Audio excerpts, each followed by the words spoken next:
Hello and welcome to i-HSEQ. Today we're going to be looking at audits, specifically stage 1 and stage 2 and maintenance audits that you would receive from your certifying body.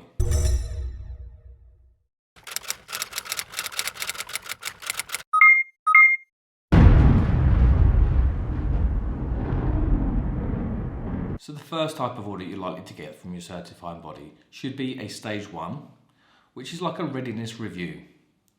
During this audit, they'll be performing a gap analysis on your business and your management system, just checking that you have all the required documents in place to satisfy the requirements of ISO 9001. This audit may take place over 1 or 2 days, depending on the size of your company and the scope of your system. And in my experience, it tends to be a little less formal than a stage 2, a research audit or a maintenance audit.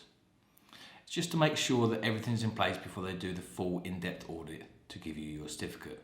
So the stage 2 audit is the big important one. This is the audit where they'll come in, be very formal, and they will thoroughly audit your management system. As with all auditing, the auditors should be looking for compliance, and they will be using sampling.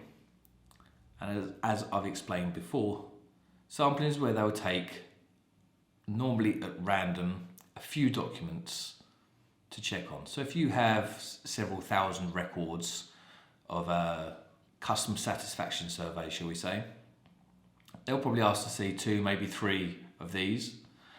And then depending on what's written on those documents, they may like to follow up on any corrective or preventative action that you've put in place, or to see if you've made any changes and how you manage that. Now the maintenance audits are just that really. On a successful stage 2 audit, you will receive your certificate. This is you certified for 3 years then. And from the stage 2 until the end of the 3 years, when you'll have a recertifying audit, you'll receive maintenance audits. And the frequency and length of these audits will again depend on the size of your organisation. What your certifying body should be looking at is to try and cover all aspects of ISO 9001 within the 3-year period. Some areas, such as risk and management review, will be looked at more closely. And also they will look at areas depending on the results of the previous audit. So if you've been particularly weak in an area, they'll more than likely want to see that again in the next audit. And in a nutshell, that is stage 1, stage 2, and maintenance audits for you.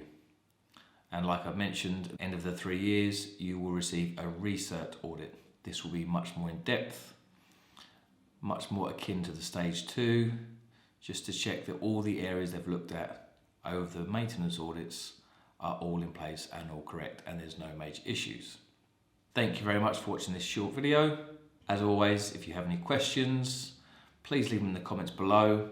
Any suggestions for any topics to do with health and safety, quality management, environmental management, let me know and I'll cover them in my next videos.